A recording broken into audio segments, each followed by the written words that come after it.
Primera de Samuel, capítulo 5, el versículo 1 en adelante. Vamos a leer esta escritura y luego vamos a pedirle al Señor que nos dé la sabiduría para entender su palabra. Primera de Samuel, capítulo 5, verso 1 en adelante, dice así la palabra del Señor en el nombre del Padre, del Hijo y del Espíritu Santo. Amén. Cuando los filisteos capturaron el arca de Dios, la llevaron desde Eben-Ezer hasta Asdod. Y tomaron los filisteos el arca de Dios y la metieron en la casa de Dagón y la pusieron junto a Dagón. Y cuando al siguiente día los de Asdod se levantaron de mañana, he aquí Dagón postrado en tierra delante del arca de Jehová. Y tomaron a Dagón y lo volvieron a su lugar. Y volviéndose a levantar de mañana al siguiente día, he aquí que Dagón había caído postrado en tierra delante del arca de Jehová. Y la cabeza de Dagón y las dos palmas de sus manos estaban cortadas sobre el umbral, habiéndole quedado a Dagón el tronco solamente. Por esta causa los sacerdotes de Dagón y todos los que entran en el templo de Dagón no pisan el umbral de Dagón en Asdod hasta hoy. Padre bendito, te pido en esta hora tu guianza, tu sabiduría, la unción para que tu palabra pueda fluir, Señor, a través de mis labios y tu pueblo pueda recibirla. En el nombre de Jesús. Amén y amén. Tome su asiento, mi hermano, mi hermana. Son las 8:15. Creo que la palabra del Señor hoy día cumple un papel fundamental en la vida del creyente. Es absurdo, es iluso pensar que un hijo de Dios pueda sobrevivir el día a día sin tener un contacto con la palabra de Dios. Sea escrita, sea verbal, sea auditiva, sea que saques un texto de estos pequeños, pero durante el día tiene que caer maná del cielo en tu corazón, porque si no cae maná del cielo, el diablo se va a encargar de meter cualquier porquería en tu vida. Hay gente que no se alimenta de la palabra de Dios. El otro día me encontré con un predicador predicando con una Biblia de los testigos de Jehová. Y ese nivel de confusión hoy día entra dentro del pueblo de Dios. Personas que no tienen discernimiento cuál es la palabra verdadera. Y eso nos lleva a un problema consecuente que es la poca lectura de la Biblia, y eso nos lleva a otro problema de que no hay estudio de la palabra. Cuando Jesús caminaba por las aldeas, la gente lo reconocía, más que sanador, lo conocía por una palabra hebrea que es rabí, maestro, porque él enseñaba a la gente. Y de hecho, cuando él asciende a los cielos en la ciudad de Betania, le dice a sus discípulos la misión de la iglesia, predicar, y dice enseñándoles que guarden todas las cosas.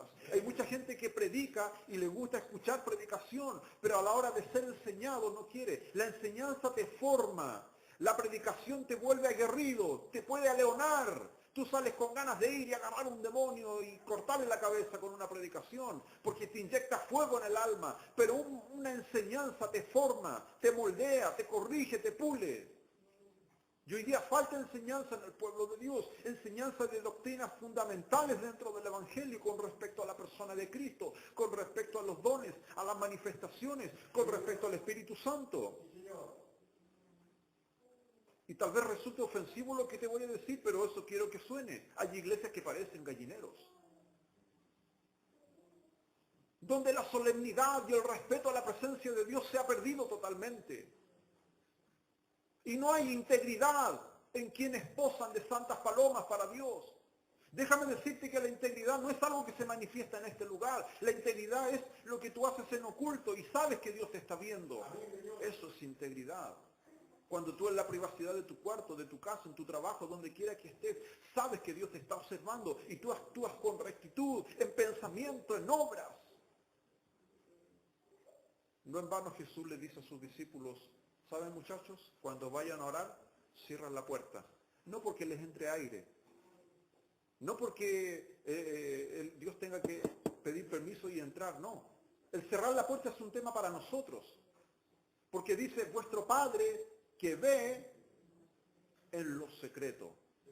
El que cerremos la puerta no va a hacer que Dios quede fuera del cuarto. El que cerremos la puerta es una determinación de nuestra privacidad, de cómo nosotros proyectamos nuestra espiritualidad. Yo no necesito demostrarle a usted, ni usted tiene que demostrarme a mí cuán santo soy o cuán íntegro somos, o cuánta gloria decimos tener. Eso solamente lo ha de saber Dios. Pero hoy día nos encontramos con muchas luminarias.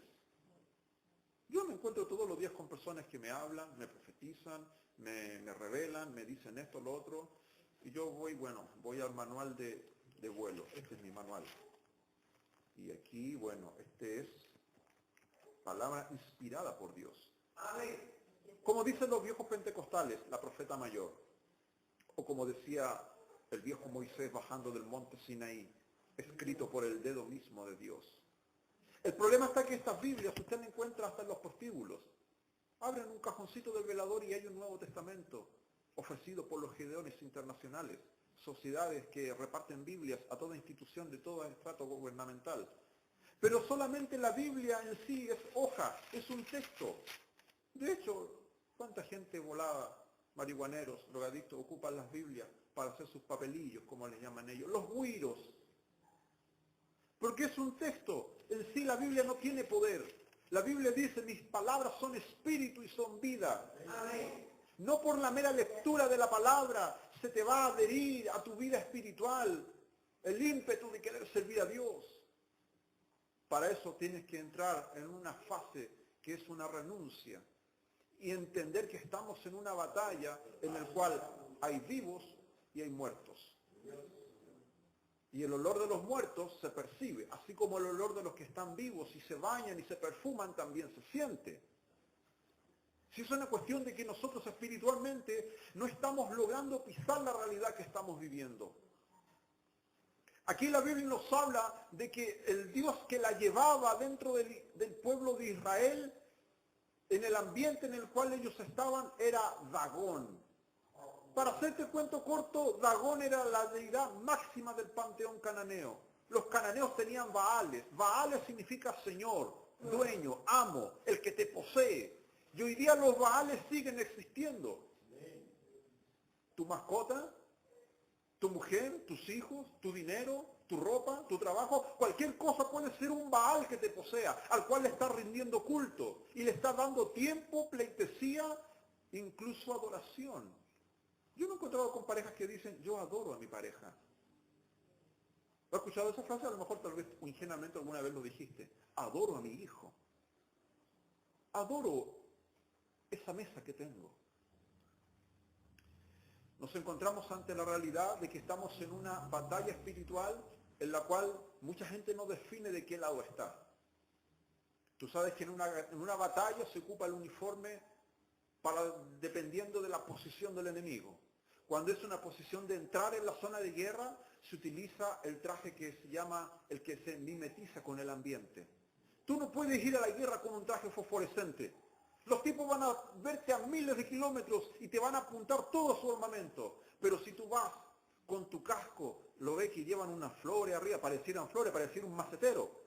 Y su uniforme camuflado verde natural. El tipo se desplaza como una serpiente entre el terreno enemigo y no se ve. Esos son los que van en la línea de batalla. Luego van las otras líneas, la artillería, la caballería, los navales, los aéreos, en fin. No es que por ser soldado yo voy a portar cualquier arma. Y eso es lo que la gente en las iglesias, en el reino de Dios, no logra entender. Sabe que es un hombre de Dios, una mujer de Dios, parte del ejército de Dios, que ha sido enrolado para servir en la milicia celestial. Pero no te corresponde a ti tomar una herramienta o un arma que Dios no te ha entregado. Y yo conozco a mucha gente que anda cargando sables, láseres espirituales, bazucas y tremendos armamentos que no le corresponden, siendo que debieran ser otros, de acuerdo a su crecimiento y a su madurez. Algunos, por dárselas de vivo, en el libro de los Hechos se menciona que se pusieron a expulsar demonios. Y de repente, en mucho tiempo lo hicieron, pero de repente salieron demonios de más jerarquía, porque estos bichos están organizados. Y salió uno del gremio demonio y le dijo, mira, conocemos a Pedro, a Juan, a los apóstoles, a Jesús mismo, pero tú, ¿quién eres? Cuento corto, dice que los demonios se tiraron sobre estas personas y huyeron desnudos. Y eso es lo que está pasando hoy día en el pueblo de Dios. ha habido un enfrentamiento entre la parte de la luz y las tinieblas, y muchos han salido afectados porque no han tenido el equipaje para enfrentarse a esto. Dagón, en las escrituras que estamos viendo ahora, era la deidad máxima de los filisteos. Según la arqueología, era mitad humano y mitad pez. Para nosotros eso no tiene ninguna relevancia. Hoy vivimos en una sociedad muy culta. La sociedad de estos últimos 60 años es una sociedad erudita. Hasta el más atorrante que ande por las calles es un tipo sabio. Por ahí por las calles de Providencia suele andar un hombre con un carrito que de hecho es muy famoso, se lo entrevista ocasionalmente, que él se hace llamar el divino anticristo. Tú escuchas a ese hombre, es un erudito, pero vive en la calle, come de la basura. Y fue un académico de la Universidad de Chile por muchos años, pero hace muchos años vive en la calle como indigente y le gusta vivir así.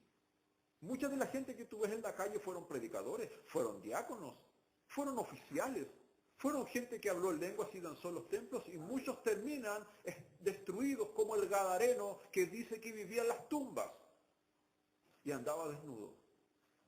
Usted diría, pastor, eso jamás me va a pasar a mí. Dile eso a quien ya está en esa condición. Con muchas de esas personas alguna vez tuvieron un sitial de honor y de privilegio en las cosas de Dios, pero entraron en un nivel de turbación feroz. ¿Por qué? Porque cuando llegó el momento de entrar al templo, se equivocaron de templo y entraron al templo de Dagón, de la cual es la escritura de la cual estamos hablando este día. Porque el diablo tiene sus templos. Y aquí nos habla del templo de Dagón. Dagón, esta deidad, mitad pez, mitad ser humano, que los filisteos adoraban.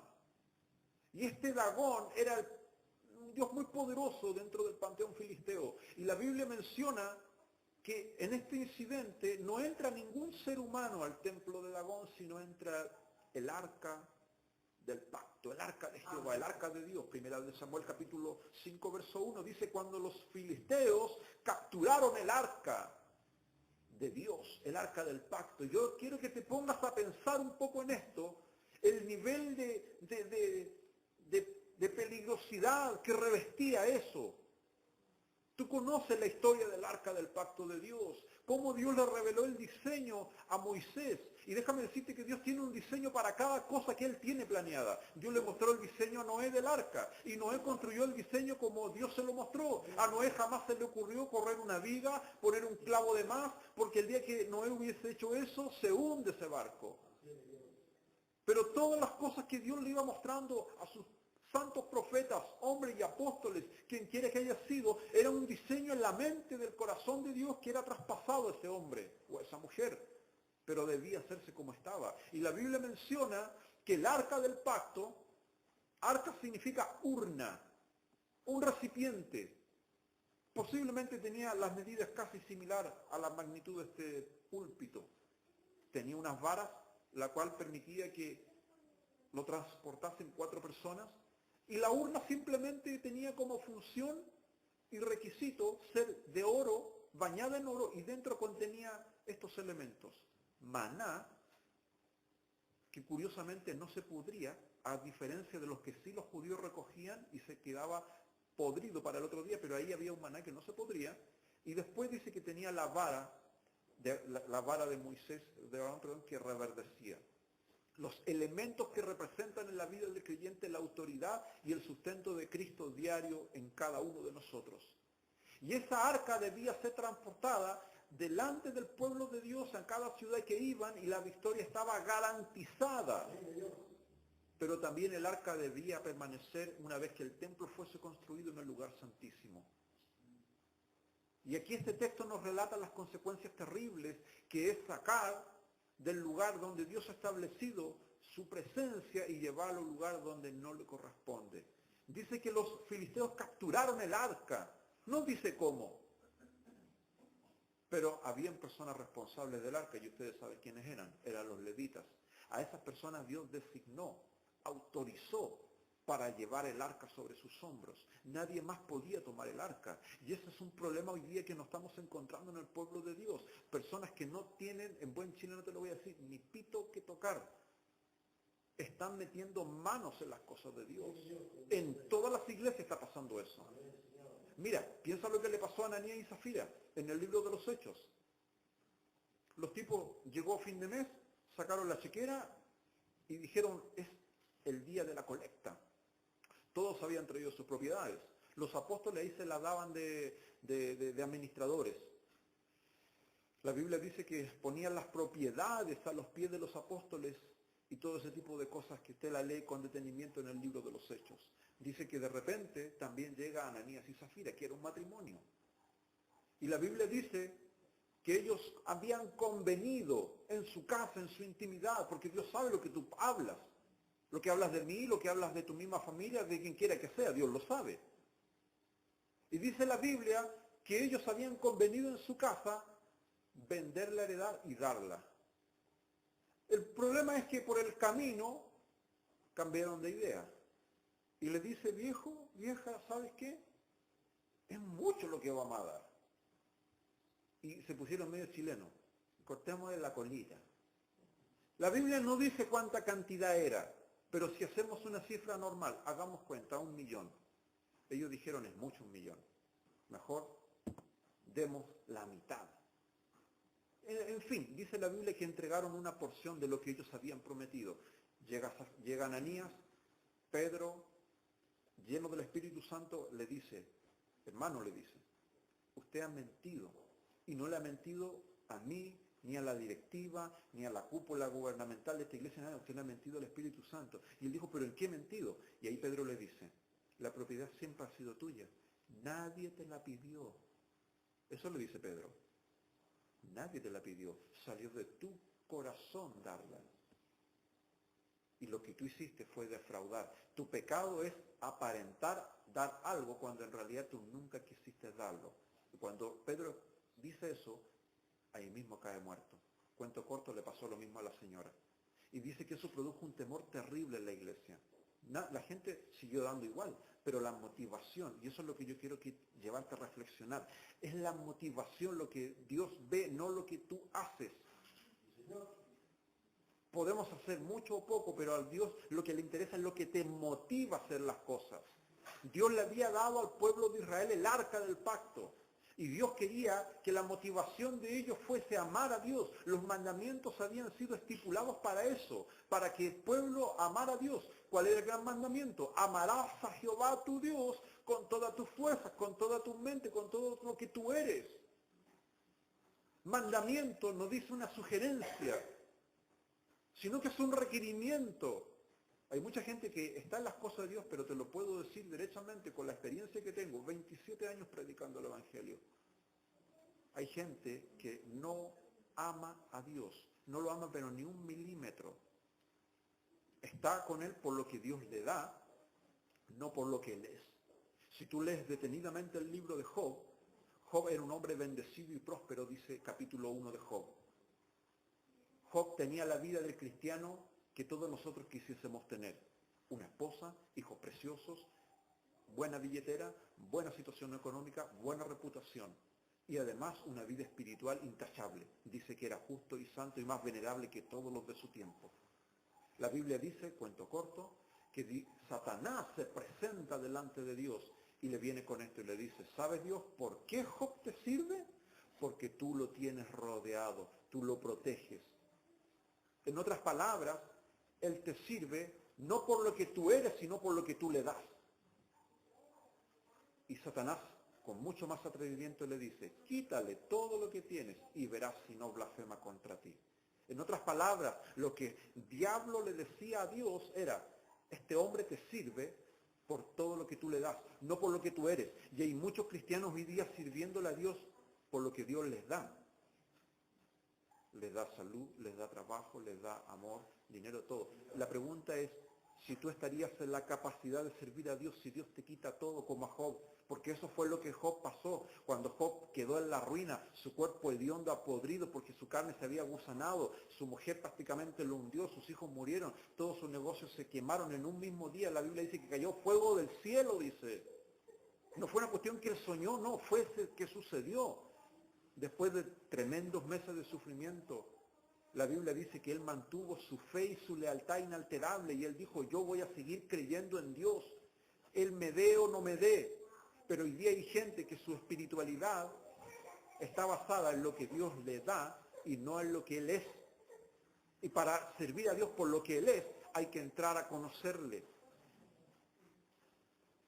La Biblia dice que el arca del pacto era lo más cercano que el pueblo de Israel tenía.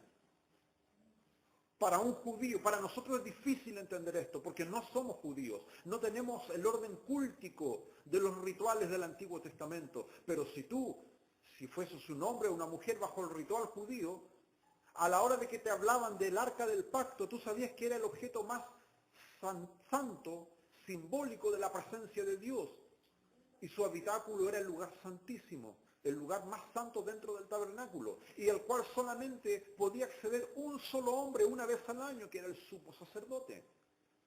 No era una cuestión de que la gente iba a tocarlo todos los días, o a sacarse fotos, o decir, permiso Moisés, quiero pasar a ver el arca. No, porque el arca del pacto tenía dos ángeles, dos querubines, que miraban y con sus alas tapaban el propiciatorio. La palabra propiciatorio viene de propiciar, de cubrir, sobre el cual Moisés derramaba sangre simbólicamente por los pecados del pueblo. Entonces el arca es el artefacto para el pueblo judío que representaba el pacto que Dios había convenido con ellos, porque Dios es un Dios que hace pactos con el hombre. Y cuando te hablo de pacto, no te hablo de pacto de dinero, porque nadie puede transar con Dios en términos económicos. Ni en ningún término de decir, Dios, yo hago esto y tú haces esto. Nadie puede poner a Dios en ese nivel, aunque muchos lo hacemos, o somos tentados a hacerlo. Somos como Gedeón, nos gusta jugar con el vellón y decir, Señor, si haces esto, que el vellón se moje, si no, que no se moje.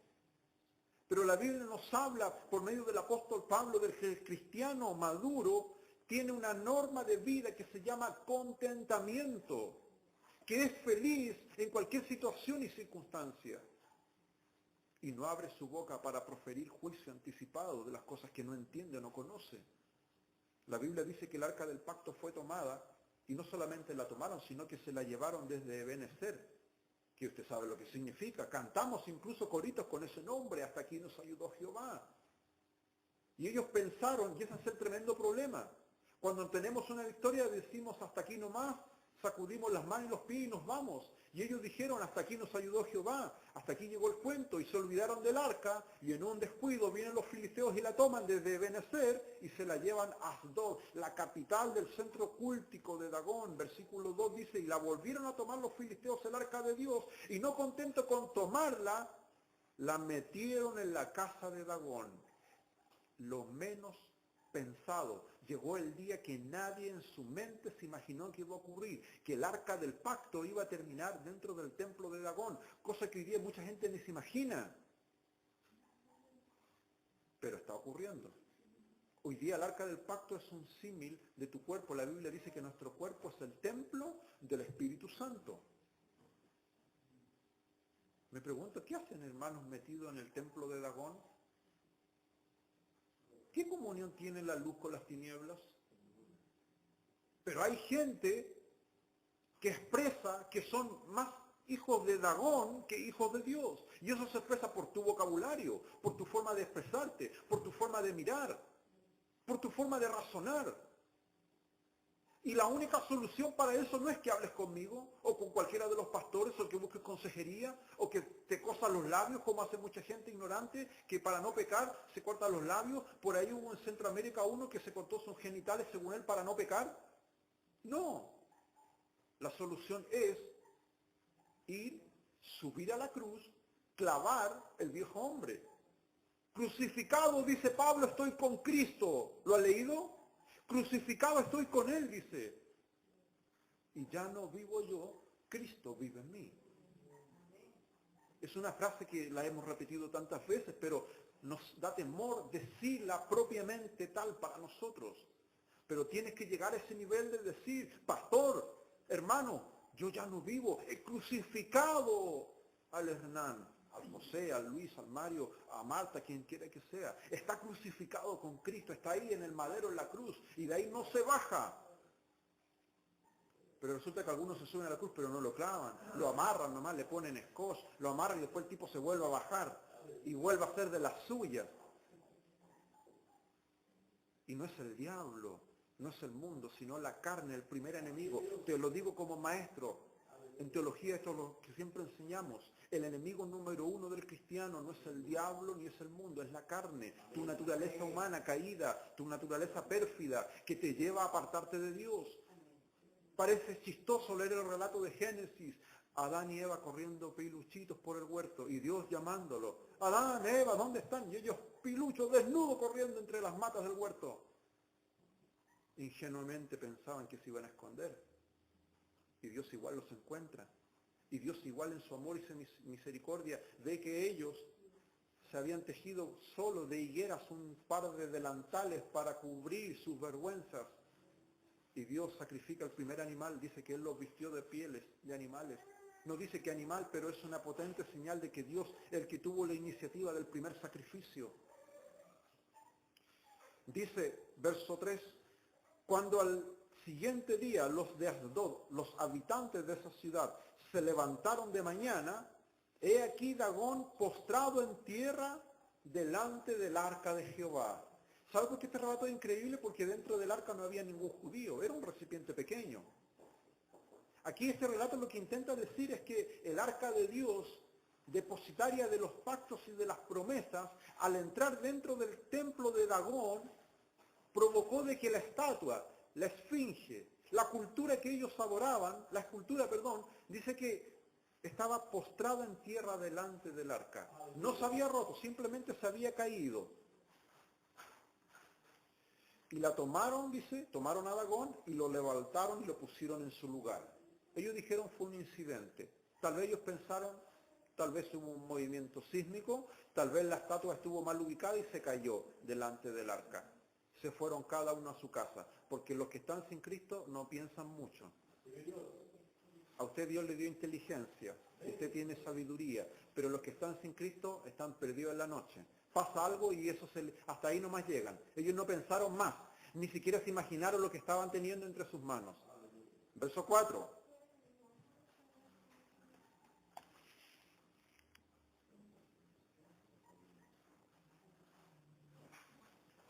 Y volviéndose a levantar de mañana, al siguiente día, he aquí Dagón había caído postrado en tierra delante del arca de Jehová. Segunda vuelta. Pero aquí sucede lo siguiente, dice, y la cabeza de Dagón y las dos palmas de sus manos estaban cortadas sobre el umbral, habiéndole quedado a Dagón el tronco solamente. Por eso le expliqué que era mitad pez y mitad ser humano. El tronco era la parte del potito del pescado, llamémosle, para que lo entienda bien. Pero las manos y la cabeza quedaron delante del arca. Las manos cortadas y la cabeza cortada. Dice que por esta causa los sacerdotes de Dagón tuvieron miedo de entrar al templo. Ese fue el efecto que provocó que el arca haya entrado al templo de Dagón. Mira, hoy día hay mucha gente que está en las cosas de Dios. ¿Qué se hacen los valientes? Entran al templo de Dagón. Se van a meter a lugares donde Dios le ha dicho que no vayan. Y aquí pueden pasar dos cosas. O Dagón cobra vida y se come el creyente, o el creyente está en un nivel espiritual tal que logra que esa deidad se postre ante él. Hoy día les enseñaba a los hermanos en Puente Alto en la mañana lo siguiente. El diablo puede crear y hacer todo tipo de milagro. Y hay mucha gente cuando yo hablo esto del púlpito se ofende, se asusta, dice, pastor, no hable del diablo, me da miedo. No te tiene que dar miedo el diablo. Lo que tú tienes que hacer es saber a qué enemigo te estás enfrentando. Es más, según la Biblia dice que el diablo es un ser excepcional. Dice la Biblia, príncipe de los demonios. Y quiero explicarte esto, porque yo siempre se lo tengo que explicar a la gente. Nosotros decimos en términos, en nuestra jerga pentecostal, evangélica, decimos el diablo me tienta o el diablo me sigue. Mira, el diablo es limitado. Él no tiene la facultad divina de estar en todo lado al mismo tiempo, así que hay un solo demonio, llamado Diablo, Satanás o Lucifer. Uno solo. Y este Satanás ha tratado con los hombres más importantes de las Escrituras. Entiéndase, Noé, Abraham, los profetas, en fin. Incluso con Pedro cuando se le mete y Jesús ve dentro de Pedro y le dice, vete Satanás. Entonces, cuando nosotros hablamos en nuestro término evangélico pentecostal y decimos hermanos el diablo, en realidad nos hacemos referencia a algún demonio o algún espíritu caído o alguna potestad, como dice Pablo, o alguna jerarquía o alguna hueste celestial que está al servicio de Satanás. ¿Por qué explico esto? Porque el diablo, aunque es el jefe de los demonios, escucha esto, no es el más poderoso. Hay demonios más poderosos que el diablo. Y esto está en el libro de Santiago y en Apocalipsis, donde dice que estos demonios están sujetos en prisiones eternas. Van a ser sueltos en el día del juicio final. Hermano, la manifestación demoníaca que hoy día estamos viendo en el mundo no tiene comparación. Es cosa de que te vayas a Plaza de Armas. En cualquier lugar del centro de Santiago está invadido de brujos, hechiceros, agoreros, pitonizos, tarotistas. Y si tú eres un hombre y ungido y con la gracia de Dios y pasas al lado de ellos van a saber quién eres tú. A mí me gusta pasar al lado de ellos y tentarlo, me fascina. Yo paso todos los días por el lado de ellos y los miro. Los miro a los ojos. Y sé los demonios que tienen ellos. O sea que muchos de ellos tienen demonios terribles. Demonios de perversión terribles. La gente no se da cuenta. Se va a ver las casas. Y esta gente le traspasa demonios a ellos. Demonios de perversiones terribles. Amén, Dios. ¿Por qué crees tú que en las noticias solemos ver todos estos tipos de empresarios, millonarios que de repente hacen terribles homicidios o terribles cosas y después dicen, no sé cómo lo hice? ¿Cómo cometí tremendos bestialidades? ¿Cómo se origina eso? Teniendo contacto con cosas de las tinieblas. Y mira, este texto que acabamos de leer a nosotros dice que el arca entró al templo del dragón. Dios no permitió que entrara un judío de ese lugar, porque estas deidades son reales. Yo he conversado con profesores de historia y cultura bíblica que dicen, no, esa cuestión era mitológica, que la gente creía, no. Nosotros sabemos que las esculturas en sí no tienen poder. De hecho, la Biblia escribe muchos salmos con humor negro donde dicen, tienen oído, no oyen, tienen ojo, no ven. Nosotros lo sabemos. Pero tras esa escultura, hay potestades, hay deidades, hay huestes de las cuales Pablo lo dice en sus cartas claras y tajantemente. Y usted y yo, ¿para qué lo que estamos hablando? Porque usted y yo nos desenvolvemos en ese mundo. Y te lo puedo dar por sentado y asegurado de que si tú estás en una vida espiritual de búsqueda, no chantada, como dicen los guasitos pastos, no que se te echa la vaca, sino en una búsqueda espiritual sincera y genuina, el diablo va a empezar a tomar en serio. Ah, esta es Juanita ya. Vamos a empezar a matar. Lista negra. No sé si me entiendes. Mientras tú no hagas nada por tu espiritualidad, en el infierno no te conoce nadie. Pero si tú entras en la búsqueda de Dios, entras en una, como dice David, mi copa está rebosando y no hay problema. Hoy día uno tiene la copa rebosando, pero de puros problemas. De puros cagüines, chismes, pura puta hermana. No, la Biblia dice, mi copa está rebosando. O sea, un nivel espiritual óptimo. ¿Por qué el arca de Dios entra al templo del dragón? Porque el arca de Dios personifica la misma presencia de Dios enfrentándose al primer enemigo que tenía el pueblo de Israel, con los filisteos. Y déjame decir que los filisteos siguen existiendo, son los palestinos, estos locos que están ahí en la tierra prometida y no quieren largarse de ahí. Ellos son los descendientes de los filisteos. Los filisteos es un pueblo costero, pueblo de la costa del pueblo de Israel. Y ellos se alinearon del mar. Cuando tú ves los relatos, aquí hay un cuadro, por ejemplo, cuando tú lees la Biblia, que los judíos iban a la pesca,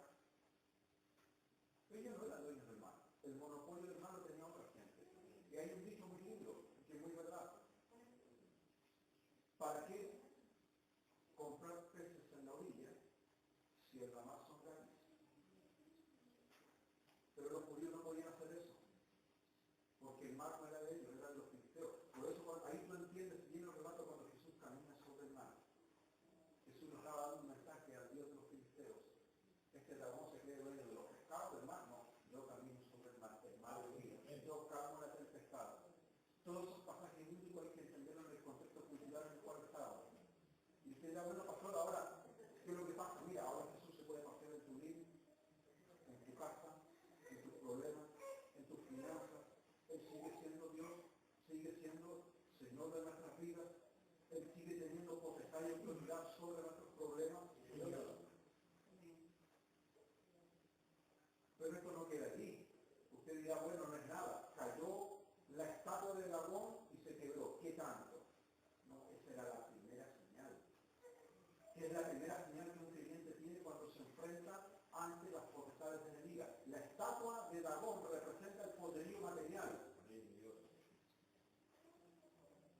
Cuando tú estás en tu entorno, tu vecino, quien quiera que sea, y estás ahí, si miras esta palabra con tus ojos de la fe, te vas a dar cuenta que estas realidades siguen teniendo autoridad y potestad sobre este mundo. Por eso Jesús en el Evangelio de Marcos capítulo 10, versos 42 45 dice, en el mundo se enseñorean unos de otros.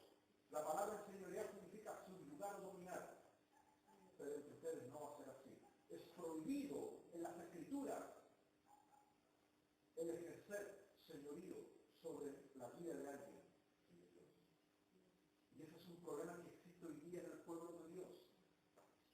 Que no dejamos pensar libremente a los demás o no respetamos los pensamientos de los demás. Usted tiene que respetarme a mí, yo lo respeto a usted. Eso es bíblico. Jesús lo hizo con sus discípulos. Dicen que ustedes no va a ser así. Y el que quiera ser grande, dice, será vuestro siervo, porque el Señor sabe que algunos tienen pretensiones más allá de las que aparentan.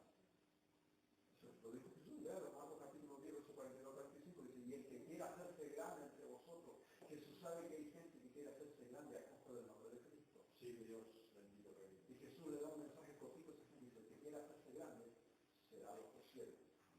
Empiece por ahí primero. Por eso en otras partes dice en la Escritura, el libro de Santiago, humíllate bajo la poderosa mano del Señor y Él te exaltará cuando fuere tiempo. Amén, Dios. Primera de Samuel, el mismo capítulo 5, pero si seguimos leyendo, dice que después de que Dagón, la deidad, cae destruida delante del arca, ahí recién empezó el juicio de Dios sobre los filisteos. Verso 6. Y se agravó la mano de Jehová sobre Asdod y los filisteos. Eso me gusta, me encanta. Yo estoy dando en esa dirección. Que Dios las clavitas, algunos que andan atornillando al revés. Léelo, capítulo 5, verso 6. Se agravó la mano de Jehová contra los hijos de Asdod y los filisteos. ¿Tú crees que Dios va a bendecir que anda mal? La Biblia dice que Dios no apoya la iniquidad. No, dice que se agravó la mano de Dios contra esa gente. Yo no quedo satisfecho con que el dragón haya quedado partido ahí. Ahí ha escuchado algo que se llama la ira santa. Hermano, cuando Dios se enoja, eso es peor que cuando se enoja tu mamá te va a venir y te saca la mugre. Cuando Dios se enoja, se enoja. La ira santa de Dios. Dice que no dará por inocente. Aleluya. No dará por inocente. ¿A quién dice? Al culpable. La ira santa de Dios es una doctrina de la cual la gente no quiere oír, se burla y se mofa. Dios se va a poner en vestidura de su ira santa en el día del juicio. Dice que se sentará como juez e impartirá justicia. Todos los seres humanos estarán delante de su tribunal. Y ahí Dios va a derramar, dice, su ira sobre todas aquellas personas que la rechazaron, porque hay gente que la rechaza.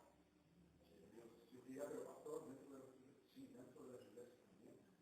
Yo conozco mucha gente que dice, pastor, yo vengo porque en la casa no tengo nada que hacer, porque aquí tengo amigas, porque aquí me entero de lo que pasa, vengo porque hay grupos sociales, vengo para saber lo que sucede. Pero no está esa cuestión del pueblo evangélico de hace 20, 30 años atrás, no sé si alguno de ustedes de la vieja escuela, donde la gente llegaba media hora antes, pasaba a rodearse al altar a orar, traía su Biblia, sus ñaños, su pandero, un bombo, lo que sea, pero venía con la disposición de adorar a Dios y traer un quebranto por sus parientes que están en pecado, y quiere hacer confesión República, Dios va a llamar a la iglesia, y no solamente a la iglesia, sino a todas las iglesias, a este tipo de enfrentamiento. Porque tú llevas el arca del pacto dentro de ti, tarde o temprano Dios te va a meter en el templo del amor, para ver qué efecto tú tienes dentro de eso.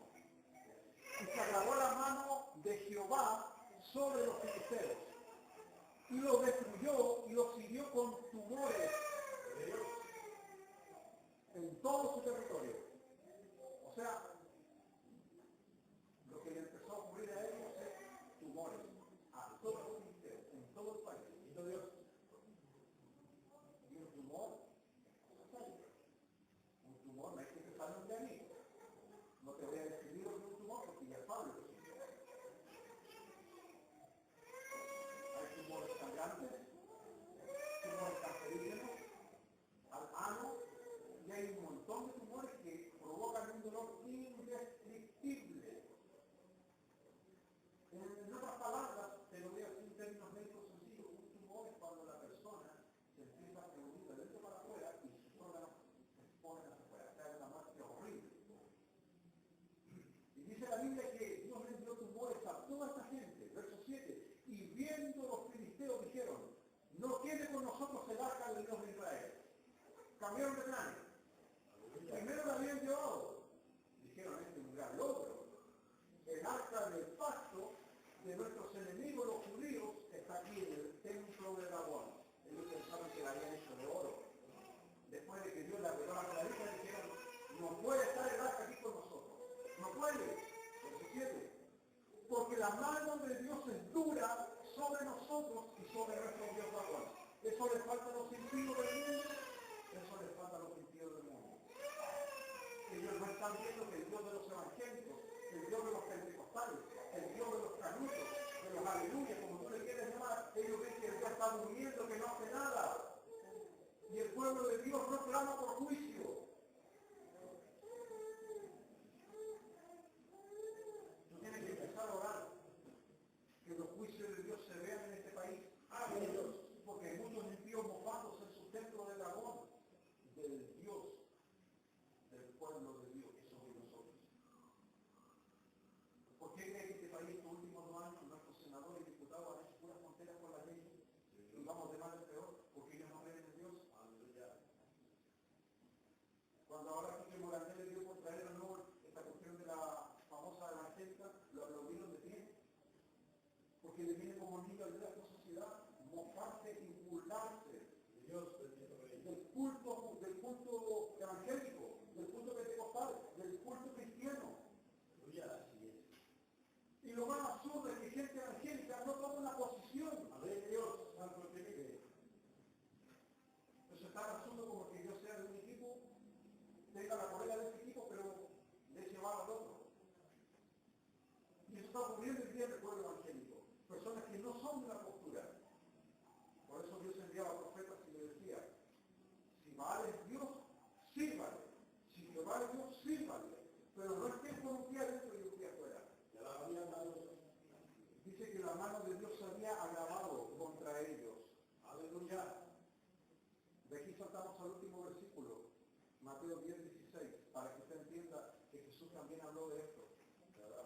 Porque lo que hizo el arca del pacto, de meterse en el templo de Dagón, usted diría, yo jamás haría eso. Yo, el arca del pacto, yo el depositario de las bendiciones de Dios en mi vida, yo jamás apartado para Dios, ¿cómo voy a meterme en un problema así? Mira, lee lo que dice Mateo 10:16. Se lo voy a leer. He aquí, Mateo 10:16, he aquí yo, haciendo referencia a Cristo, yo os envío como oveja en medio de lobos. Y eso es para ti y para Dios. Ahí tienes que poner tu nombre con un lápiz antes, donde dice, he aquí yo te envío, aquí pones tu nombre. Yo te envío a ti Hernán, te envío a ti Mario, Pedro, Luis, José, te envío a ti como una oveja y no te envío a un tour. No te envío a las viñas de Getsemaní, ni al monte Hermón, ni al monte de la transfiguración. Dice, te envío como una oveja en medio de lobos. Amén, Dios amado.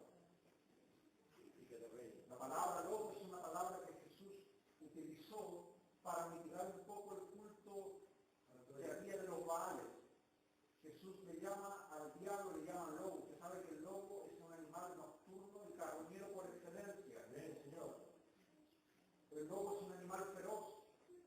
Yo no sé si has tenido la oportunidad de ver un lobo, yo lo he visto. En Paraguay me recuerdo que había una hermana que de mascota tenía un lobo. Ese animal que era pestilente. A 10 cuadras se sentía el olor. Bendito Dios. Claro, porque comía animales vivos. La hermana le llevaba conejos, gallinas, lo que sea. Y el olor que salía de ese animal, que es mitad perro, mitad león, mitad, no voy a saber lo que es, pero es un animal que en sus características reúne de todo un poco. Carroñero, salvaje, nocturno, agresivo. Aleluya. Jesús dice, yo a ustedes los voy a enviar como ovejas en medio de lobos. A nadie le gusta ese versículo, no es el preferido de nadie. No está, yo te aseguro que no va a estar aquí. No, aquí hay puras cositas lindas, no. Ay, me salió este lobo, no es para mí. ¿Quién quiere enfrentarse a los lobos? Nadie. Pero Jesús dice, yo te envío en medio de lobos. ¿Por qué? ¿Somos carne de cañón del reino? No.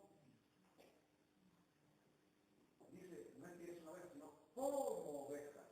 Mira, yo voy a decir así, te va a sorprender la explicación que te voy a dar. Aleluya, tú eres el anzuelo del reino. Uno, mira, si yo fuera un lobo y se viera una oveja, mis fauces dirían, este es mi día. Este es una oveja, cuando diga regaló mi tierra, me la voy a comer, me la voy a servir. A un lobo le gustan las ovejas. Amén, Dios. Lo que está diciendo Cristo, ¿sabes qué? Hay una sola forma de atrapar lobos. Y la carnada que le gustan a los lobos son las ovejas. Ay, ustedes son ovejas. Los voy a enviar en medio de las ovejas. A los lobos, hermano. Entonces lo que Cristo quiere hacer contigo es mandarte en medio del territorio enemigo. Y dice en medio de lobos. Así es. Pero tú no eres una oveja. El diablo cree que tú eres una oveja. Cristo te trata como una oveja con delicadeza. El salmo que te habla de los pasos tiernos que te da de comer, junto a agua de reposo y todo ese tipo de cosas. Pero tú no eres una oveja. Tus actitudes son la mansedumbre de una oveja, de un cordero. Pero tú eres un guerrero. Pablo dice, tomar toda la armadura de Dios. Amén. Pelear la buena batalla de la fe. Amén. Y cuando tú estás ahí, te empiezas a sacar el traje de oveja y empiezas a matar lobos. Matar lobos. Y hoy día ese es el problema de muchos cristianos. Logran vencer sus tentaciones. Cualquiera puede vencer sus tentaciones. ¿Qué sabe usted si yo tengo problema con el alcohol? ¿Qué sabe usted si yo tengo problema con mujeres? ¿Qué sé yo si usted tiene un problema de que es mentiroso o mentirosa? Esos son nuestros problemas, nuestras batallas personales, que nosotros libramos para vivir íntegramente para Dios. Así es. Pero otra cosa es enfrentarse a un lobo, a una potestad, a una deidad, a un demonio. Por eso esta palabra se lo trae hoy día. Porque muchos de los problemas que se originan en nuestro entorno son provocados por estas entidades y estas potestades. Que déjame decirte algo, la Biblia dice que son engañadores por excelencia. ¿Tú crees que un demonio, un diablo va a decir, me presento, no soy un diablo, don Satán? No. El tipo no se va a presentar como diablo, como Satanás. Dice la Biblia como ángel de luz. Por eso ten cuidado, pide a Dios discernimiento. Mucha gente piensa que algunas cosas que espera son bendiciones cuando en realidad no son bendiciones. Texto clásico, cuando Jesús está en la mesa con sus discípulos, horas antes de morir, ese día miércoles. Jesús moja el pancito y se lo da a Judas. Qué honor más grande, diga Judas. Qué honor más grande. Jesús montó el pan con mantequilla, con padre, con la que le gusta. Y dice que Judas apenas comió el bocado que dice Satanás entró en él. Leo. San Juan. Así que hay que tener cuidado. No, mira, te voy a decir así como pastor para yo terminar. No pidas las bendiciones que tú quieras, sino, Señor, bendíceme como tú quieras. Porque a lo mejor tú estás hablando en una dirección cuando Dios dice, esa bendición no le conviene. Porque el viejo al lado tiene una, está preparando igual. El mismo paquete, el mismo envoltorio, el mismo regalo. Es como cuando para Navidad nos regalaban a todos calcetines. Cuando usted lo dice, todos los niños quedan peleados porque todos tenían el mismo regalo. El diablo es un perfecto imitador de Dios. Mientras Dios está preparando una bendición para ti, el diablo está copiando, voy a hacer lo mismo. Te la envuelve igual, te la mejora igual, pero en el fondo no es lo mismo. Lo que iba a decir al principio, para terminar la idea, Satanás puede hacer todo tipo de cosas. sabe que es un ser excepcional, porque fue creado por Dios. Dice el texto de Isaías, cuando fue creado, los tamboriles fueron traídos. Él perdió ese sitio de honor. Pero hay un solo milagro que el diablo no puede hacer. Él puede hacer de todo. Todas las cosas que tú no te imaginas. Yo viví en el Paraguay 8 años y hay mucha brujería de los que vienen del Brasil y de Cuba y de culto afroamericano. Cuando nosotros hacíamos nuestras convenciones en el tabernáculo, detrás, yo veía con la ventana, detrás de los grupos haciendo sacrificios de animales, interrumpiendo a los predicadores. Son cuestiones que yo le he visto. He visto cuando gente me ha tirado brujería, y por eso son cosas de las cuales yo le hablo. Porque hay mucha envidia, aún dentro del pueblo de Dios. Por eso Pablo dice, cuidado porque hay falsos hermanos, dice Dios. A gente no le gusta hablar de eso, pero hay que orar y decir, Señor, y darnos discernimiento. Porque Pablo dice, se han metido, dice, muchos lobos rapaces. Amén. ¿Lo dice eso? Mis pastores que son predicadores de ese texto, se han ido de los hechos. Sé que después de mi partido, dice Pablo, entrarán los rapaces que no perdonarán al ganado. Y eso está corriendo bien en el pueblo de Dios. Y que Dios, Satanás tiene un solo milagro que no puede hacer. Es volver a la vida. Por eso cuando muere Cristo y desciende a los infiernos, Satanás bailando, vaya a saber a qué cumbia, reggaetón, qué porquería inventó el diablo en el infierno, haciendo fiesta con los diablos abajo, dijeron aquí está Cristo. Y dice que Cristo bajó a los infiernos. Dios, hora reloj, casi 3 días, más de 70 y tantas horas. Pero de repente dice que Jesús empezó a salir de los infiernos, a subir. El diablo quedó mirando y dijo, ¿por qué nadie lo baja? ¿Por qué nadie lo retiene? Y se cumple la profecía de lo que dice, no permitirá que tu santo vea corrupción. Aleluya, la muerte no le pudo retener. No, el diablo no tiene autoridad. Señor, aleluya. Por eso cuando tú mueras, y cuando yo muera, la Biblia dice que esta batalla la vamos a perder. Tú y yo vamos a ganar todas las batallas, pero cuando muramos, cuando estés en un cajón aquí, donde quiera que sea, esa batalla la vamos a perder. Pero ahí viene la promesa de la resurrección donde dice, que los que están en el polvo de la tierra se levantarán con cuerpos gloriosos. Gloria a Dios, por eso dice el texto. El último día, el postrer enemigo del ser vencido será la muerte. ¿Por qué leo esta palabra? Porque el templo de Dagón no ha cerrado sus puertas. El templo de este diablo sigue abierto de par en par. Y hay mucha gente que sigue entrando ahí. Hay dos textos que no te los voy a leer, pero para que tú lo veas en tu casa. Saúl, cuando murió, su cabeza la colgaron en el templo de Dagón. Así terminó ese hombre de Dios, escogido por Dios. Léelo en la Biblia, está en Primera de Samuel y en Crónicas. Triste final para un hombre que fue ungido por Dios como el primer rey de Israel. ¿Y por qué fue a parar al templo de Dagón? ¿Y por qué colgaron su cabeza en el templo de Dagón? Porque Dios así lo hizo pagar por la deslealtad cuando él fue y consultó una pitonisa, una bruja. No hay que jugar con las cosas de Dios. Amén, Dios. Tú confías en Dios, créele, no le seas infiel, porque el día que tú le seas infiel a Dios, Dios no te lo va a dejar pasar por alto. Y no vamos a hacer de ti, vamos a orar.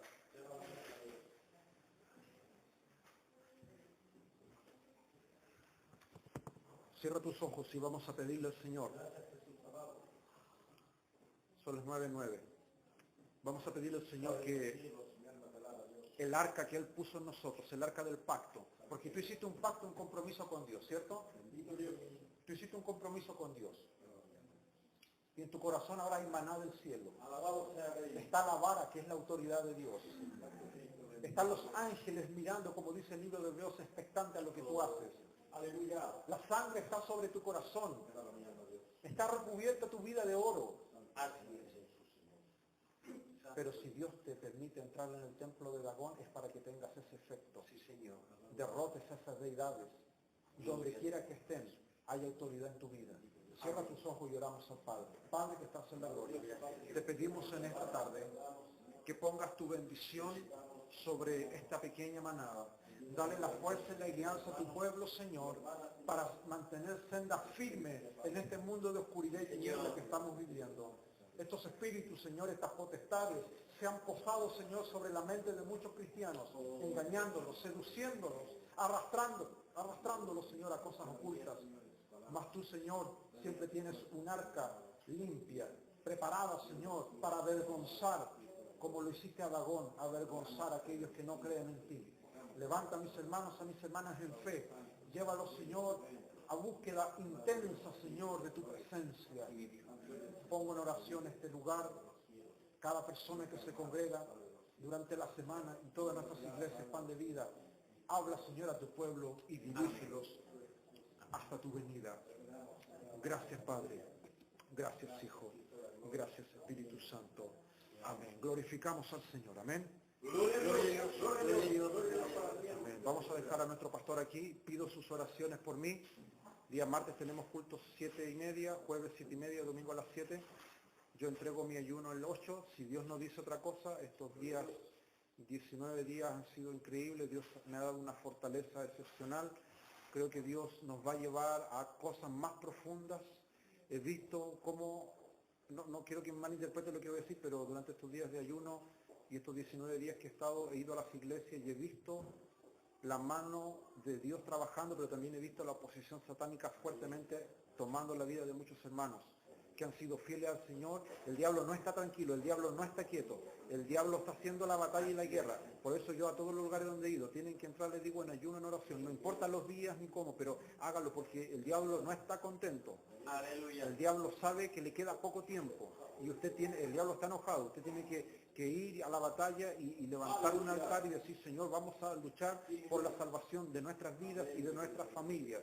Así que pido sus oraciones por mí, Dios me ha dado la fortaleza y que Dios todo lo que ponga por delante sea bajo su fortaleza. Voy a dejar al pastor, él va a estar orando por los diezmos y las primicias. Amén.